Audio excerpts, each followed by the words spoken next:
Hello, movie friends. Welcome back to the show. We had another insane episode of House of the Dragon. Every episode's insane. So much happened. Every episode, there's so much stuff going on. It's nuts. It can be a little hard to keep up with it, but I think that the slow pacing of the scenes, and the scenes are very long, and it lets you like really understand the dynamics in the characters, because we have a lot of new faces in this episode in terms of actors. Yeah, and it's been another 10 years, so this is the final time jump definitely for this season. I think going forward for the show in general, this will probably be the only time jump left, besides maybe some flashbacks with the younger actresses, which would be pretty cool.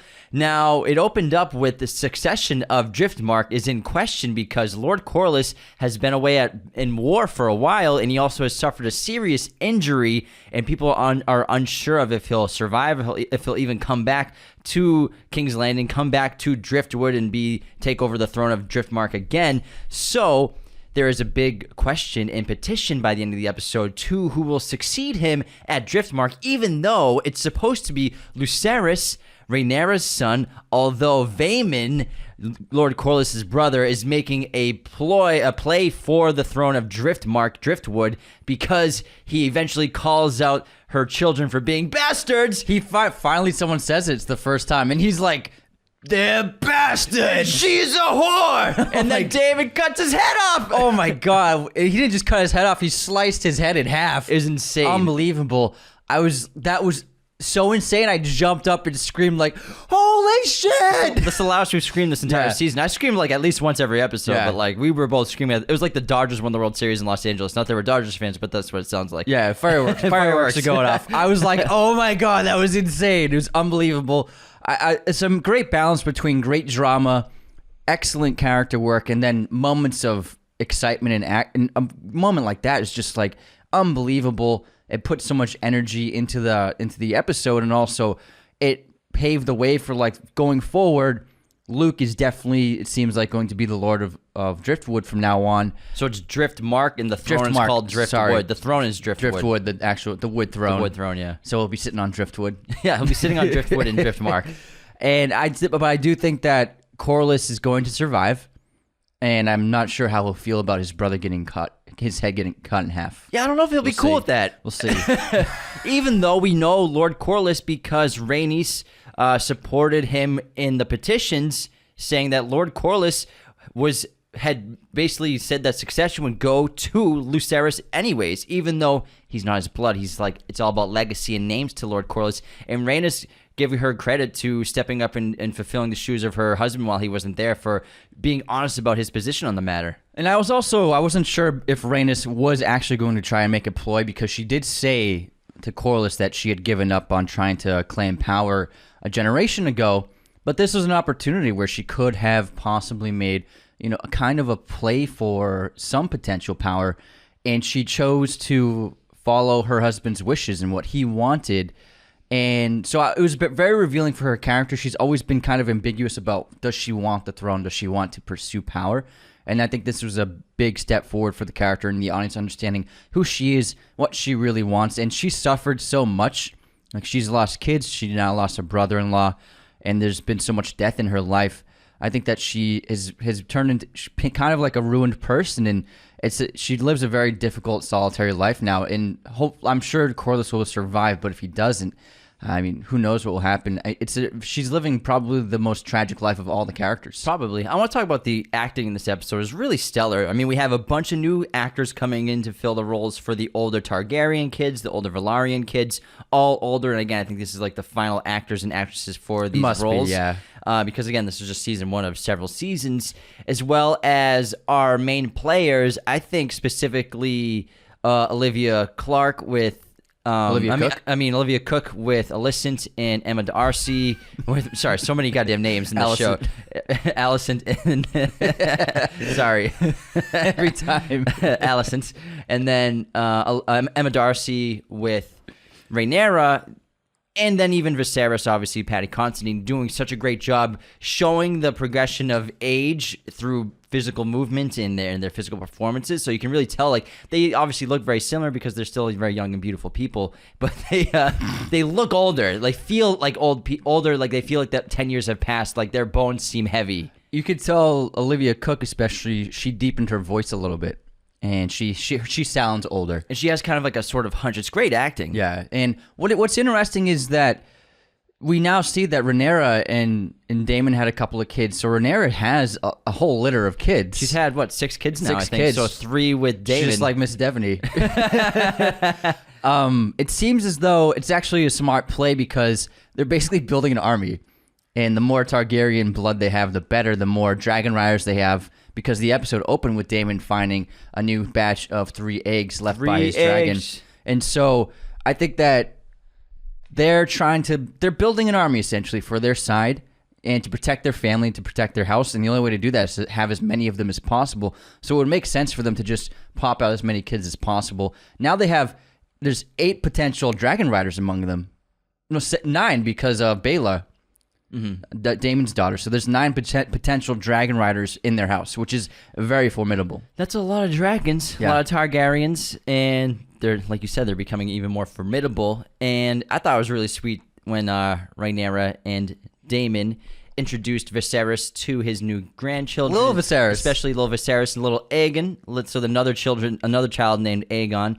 Viserys, what an episode Paddy Considine had here. Incredible acting. I mean, very few times do actors really give convincing performances of dying. I think that the final moments of Viserys' last breath were really stellar acting. Paddy Considine will no longer be in the show that we know of unless there's a flashback or something, but Viserys passes away at the end of this episode, but not without making important statements for his family. You know, he's on his deathbed. He's got a missing eye. He's got parts of his face have been rotting away. He wears this mask. Two-Face. It's basically two-faced.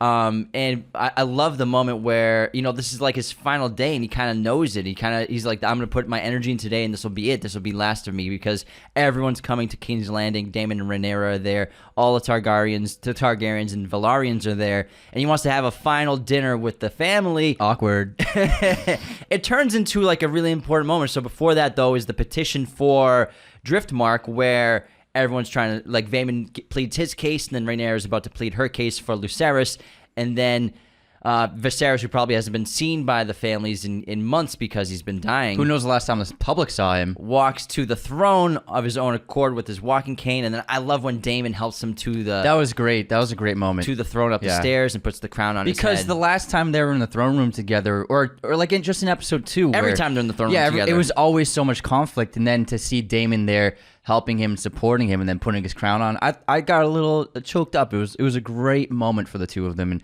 it seemed like they needed that, and they kind of, in a way, repaired their relationship in this last day. And Viserys, importantly, stands up for his daughter, Rhaenyra, which she asks for. Like, fight for me if you want me to be the true heir. Fight for my children.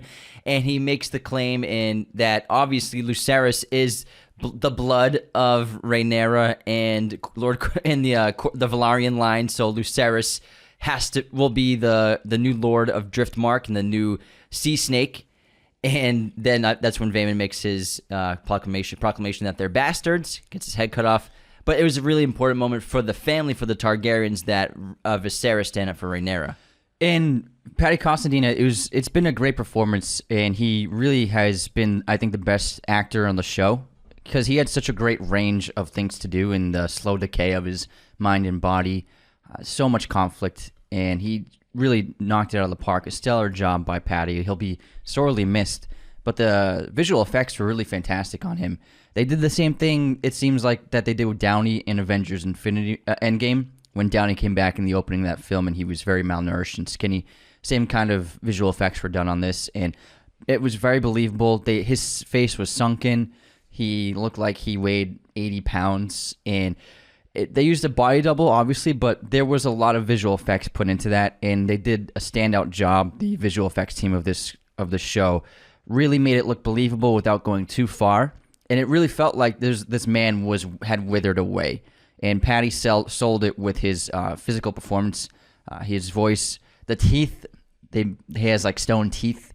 I think they did a knockout job with the entire package deal of this Viserys on the last day of his life. And it was very emotional when he decided to go do away with the milk of the poppy, which basically is kind of like morphine. It's like their version of morphine. So he's been on it for who knows how long, just living in this drug-ridden state, trying to escape the pain of his disease. And I thought it was really moving for him to walk up to the Iron Throne on his own accord, struggling but fighting through it, to show a lot of strength within his character. Now, before we get to the dinner party, which was really exciting, there's a lot to talk about in terms of Alicent, who had... Got it right. Kind of. Alicent. You said Alicent again. Oh my god, I'm sorry, Alicent. Just remember I said, think of Allison. I know. Alicent. I know. I got dyslexia from Mom, all right? Yeah, you say it. Rhaenyra's name both ways too. Rhaenyra and what? In Rhaenyra, you say it both Rhaenyra, ways. Rhaenyra? Yeah, you say that both That's ways. like the same thing almost. Tomato, tomato. There's just no consistency with you. I can't keep up. No consistency. Alicent has changed sort of the decor of King's Landing. Now we have the emblems of the 7 stars everywhere. She's wearing that around her necklace, which is a different religion than what the Targaryens practice. And this is the 7-pointed star. It's the main symbol of Westeros' official religion. I think this happens later on in Game of Thrones. It's the 7 gods, yeah. Represents a collection of religious We're familiar texts. with that. Faith in the one God who has 7 faces, each of which represents an aspect of life. Father personifies divine justice, judges the souls of people after death. So a religion that I think obviously we see is going to start coming into Westeros and King's Landing because of Alicent and the High Towers and their imprint on the politics and religion of the empire, of the kingdom. And so really important scenes between her with Rhaenyra and Daemon, where they realize that Alicent is in charge of King's Landing. She is running the kingdom. And Otto. And Otto, too, Yeah. the hand of the king. Her father, because Viserys is just bedridden with his the milk of the poppy, and so they're questioning her judgment, and she says that my father and I just make decisions based on the king's wisdom, and they're like, what wisdom? The guy's bedridden the whole time, so clearly... He's high on poppy all day. They're unhappy with the fact that Alicent is basically queen now, even though she technically isn't rightfully in charge of the kingdom because the king still is, because he's alive. And then we got so much character transformation with the dinner. Hold on, there's still more to talk about. Let's get some more before the dinner. Okay. Let's save the dinner for the end of the episode. We have... I mean, I can do whatever I want. I'm just going to say, because Alicent, she does give Rhaenyra that significant gesture of showing, like, you would make a fine queen. Yeah. So she goes through transformation in this great episode. reconciliation. Yeah. Before the dinner, though, we also have Kristen Cole came up for a minute. He's training Aemon, who's become a very good warrior. Oh, Aemon looks so cool. Aemon barely speaks in this episode, kind of like Daemon. Obviously, I think they recycled the name to show the recycling of the pure blood of the Targaryens, which is kind of funny. So Aemon seems to be like a firecracker or just like a wild card. We don't know what he's thinking constantly, and he seems to be sort of like a young Daemon in a lot of ways, which is really interesting. I think Daemon sees himself in Aemon. I liked how they're saving him. Like I know they're saving him for some crazy scene that's going to happen in this season, and he definitely respects and in a way fears Daemon, because when the kids have that fight later in the episode and Daemon stands in front of him, he just stops his pursuit and just leaves the room. So he's not ready to stand up to Daemon, but you can tell that he sees Daemon as like a formidable foe in the future. And he also, like, he smirks at some things that Daemon does. Like, I think he respects Daemon in a lot of ways, as he sees a lot of himself in Daemon as well. I think they're going to have a fight hopefully this season, but I see an epic fight between the two of them in the future. And I like how he's not saying much, but you can tell of Alicent's kids, he's definitely the one to be feared. Yeah. Now let's get to the dinner, which was a really great scene. Hold on, I'm not ready for the dinner. I'm gonna throw my phone off your face. Ready, everyone? You hear this? Hey, at the end of the head. So the dinner, I thought it was an incredible scene because there's so many changes in emotion and tone. And start off with Viserys giving an emotional speech because he knows that he's probably on his way out today, and he wants everyone to come together and reconcile their differences. And there's a great quote where he's like, "You've all seen your faces. You haven't seen your faces in so long, and you've all become so distant, and you all basically hate each other, and you're all against each other, fighting for the throne or fighting for power." And he wants them to come together and reconcile and settle their differences, which leads to a couple of great speeches. The first one from Rhaenyra, who basically apologizes to Alicent, and Alicent does the same to her. Really great moment. And after the dinner, after the scuffle between the boys, she says she'll come back on Dragonwood, and they seem to have like their friendly, intimate touch which they haven't had in decades, probably, which is really sweet. It was actually, and it was real, because Rhaenyra taking that step to speak up and to try and mend the wounds that have been done upon both of them and try to repair this relationship. Once she made that step, then Allison responded to it. And that's all it needed, was just the reciprocation of an apology and the show of love. And unfortunately, it looks like it's going to be short-lived. But also, it was very emotional because Viserys, he saw his family on the surface, from his perspective, looked like, oh, we're kind of like a family right now, and things seem to be okay. Although once he left the room, then the trouble started. But I think everyone was on, the kids especially, was on their best behavior. I think Alicent and Rhaenyra seemed to be making a big stride, but then the kids, they're too divided. And I don't see them ever becoming friends and repairing any kind of relationship. But so once Viserys left the room, then the fight started. But I thought it was really great that Viserys, in one of his last moments of life, saw his family having a pleasant meal together and making amends all on the surface. Obviously, the kids' toasts, they didn't mean it, what they were saying, any of the kids. But I think from Viserys' perspective, it looked like it was legit. Especially because he saw Jace dancing with Aemon's wife. I can't remember her name. She's Rhaenys' daughter, right? Yeah. His sister, His sister, who were betrothed to each other, which made Aemon jealous, even though Aemon was busting his chops about being betrothed to Daemon's daughter. He's making fun of him, like, hey, do you know how to have sex, basically? So clearly the Targaryen boys are the troublemakers, and hold on. All right, I got this. Alicent's kids, yeah. Targaryen kids, are the troublemakers, whereas Rhaenyra's Targaryen kids are not the troublemakers. They seem to be the most reasonable in trying to be respectful and uphold the traditions of their name and their honor, whereas Aemon and Aegon, they are just going to constantly be butting heads with the other kids constantly. Yeah, Aegon is definitely the instigator, because Aemon is definitely the warrior and the one who's like, he seems to be bloodthirsty. Aegon's older. Yeah, Aegon's the older one. He was the tall, lanky one. And he's the one that sexually assaulted the servants. Yeah, exactly. But it seems like he's not a warrior, and he doesn't seem like he wants to be a fighter or even a leader. But Aemon definitely has that in him. So it looks like they'll be a great pair for, Aegon can be the political one and Aemon can be the warrior. And by the end of the episode, we learn that Alicent is going to try and make a play for Aegon getting the throne. Because this is an incredible final moment. This is the last words that Viserys speaks to anybody, to his queen, to his wife. And he brings up Aegon's dream, the Song of Ice and Fire. It is true what he saw in the north, that the prince that was promised. He's speaking to Alicent, but he thinks Alicent is Rhaenyra. And he says, the prince to unite the realm against the cold and the dark. It is you are the one. You must do this. But because he thinks it's Rhaenyra, he's speaking to both Rhaenyra and Alicent have sons named Aegon.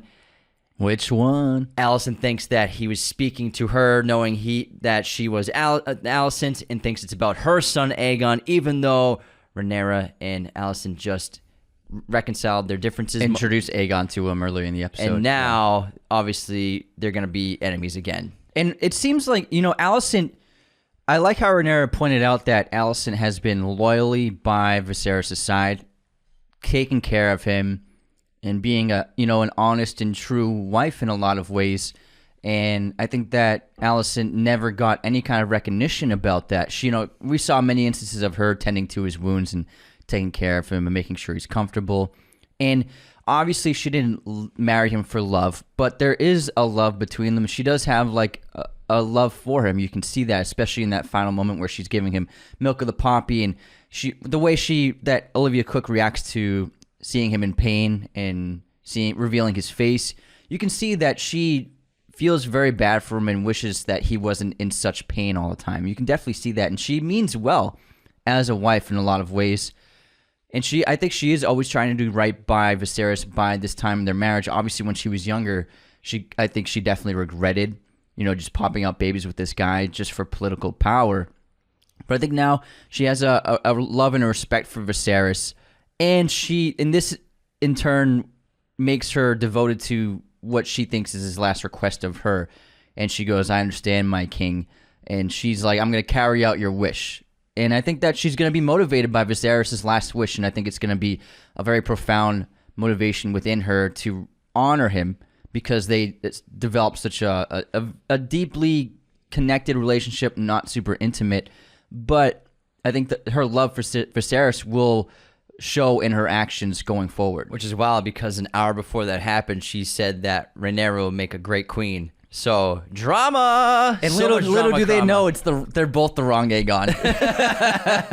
The irony: Aegon's not coming for another 170 the wrong years. prince that was promised. Yeah. So what an episode! What an ending is incredible. But that's the ending explained. In case anyone was a little confused by what Viserys was saying to Alicent and why Alicent reacted to what she said. Viserys thought he was speaking to Rhaenyra, his daughter, and talking about her son, Aegon. Dun, dun, dun. Oh, man. So this is going to be the cause of the division because they were just starting to repair their wounds. They were getting there, They man. had that moment, and then, man, the milk of the poppy, bro.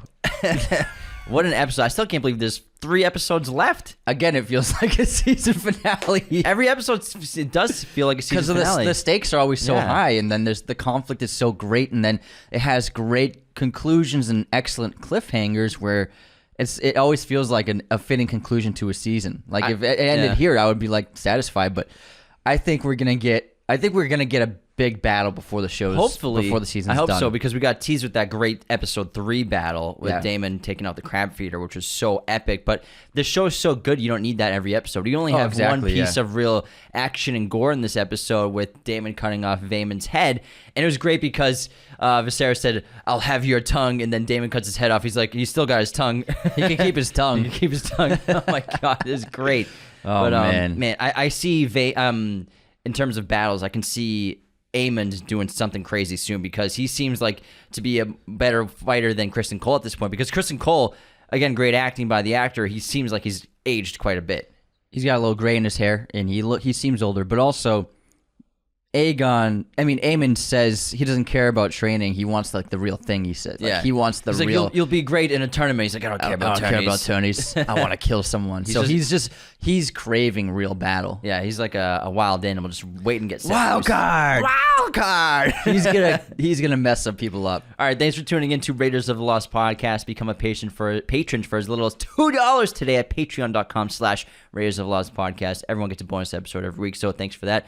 Can't wait for episode 2 recap next week. Episode 9 recap next week. For episodes this week, yesterday we did underrated horror movies, an incredible list and lineup of films that we love that many people don't really talk about in the horror movie genre when it comes to social media and podcasts and stuff like that. As well as Thursday, we're doing an episode on The Cornetto trilogy. Heck yeah, 3 Flavors Cornetto. It's a great one. Shaun of the Dead, Hot Fuzz, and The World's End. Thanks for tuning in, and talk to you all soon. Goodbye, everyone. Thank you for watching Raiders of the Lost podcast. Be sure to hit that subscribe button, hit the like button as well, notifications for sure. Listen to the show on Apple Podcasts, Spotify, everywhere you can listen to podcasts, and be sure to check out this other content we have on our YouTube channel.